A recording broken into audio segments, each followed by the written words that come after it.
Hello,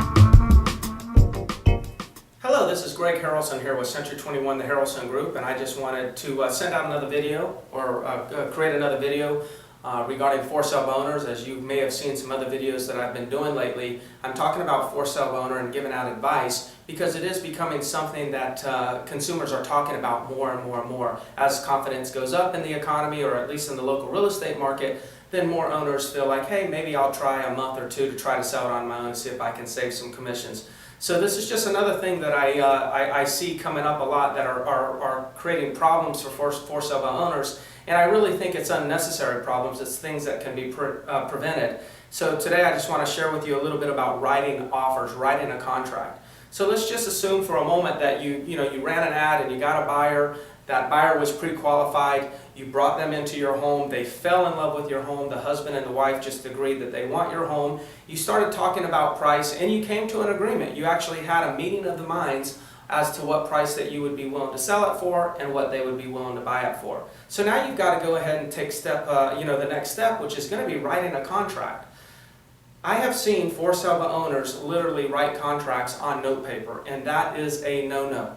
So I recommend that if you find a buyer for your home or your condo, townhome, whatever you have, you go ahead and maybe you just need to Google South Carolina contracts, purchase agreements, real estate purchase agreements. Google something like that. There's plenty of websites that have contracts that you can either buy, and there's probably contracts out there where you can you can download them for free. Heck, if you actually called any of the agents at my office, I'm sure we would send you a South Carolina approved legal purchase agreement which you could use. So number one, you want to get a legal document. You want to get something that has the proper disclosures, because lack of disclosure is usually where owners of property get in trouble. Maybe they don't disclose that the home was built prior to 1978 and they didn't disclose that it had lead-based paint in it, things like that. And there's 20 to 30 different disclosures that have to be done that you would find in a contract that you might not know of. So number one is get a legal contract. The second thing that I want to remind you, or at least to help you understand when it comes to writing an offer as a for sale by owner, is you want to collect an earnest money. Ideally, a contract is it's barely worth the paper that it's written on. So what you want to do is you get a buyer and everything's in agreement right now, but you're going to have to ask them, could you give me an earnest money deposit? And I recommend it be a couple $1,000s or more, depending on the price of your property. That way, when they sign the contract and they hand you that check, once you've got 100% meeting of the minds and you ratify that contract, meaning it's all signed, then you can put that in an account. Maybe you take it to an attorney's office, have them put it into an escrow account immediately.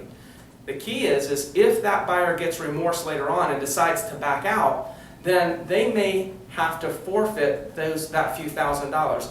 So when you ask them for an earnest money check, if they say they don't want to give you one, I would recommend, if I was your agent, I'd recommend you don't agree to sell to them. If they do agree, then you know that you have something solid, that there's a real deposit there that if they back out, it could cost them. So you'll see when there's a deposit, you'll find that people don't back out quite as much. And the last thing that I want to to remind you of, or at least a strategy that I want you to think about, you write a contract, you get an earnest money deposit, a check in your hand. Get them to sign the contract. Now this is just a recommendation. I believe you get them to sign the contract and you show it to your attorney before you sign the contract. Because you are not an attorney, and neither am I.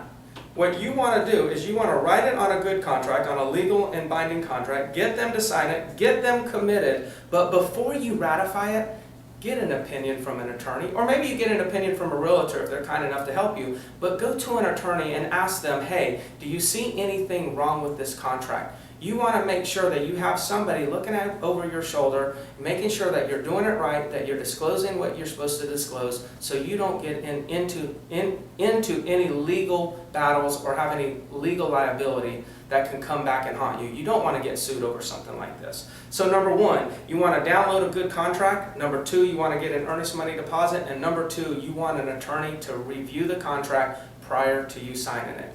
I hope that information helps. I'm Greg Harrelson with Century 21. If there's anything I can do or any of our agents can do, we'd love to do it for you. Thank you.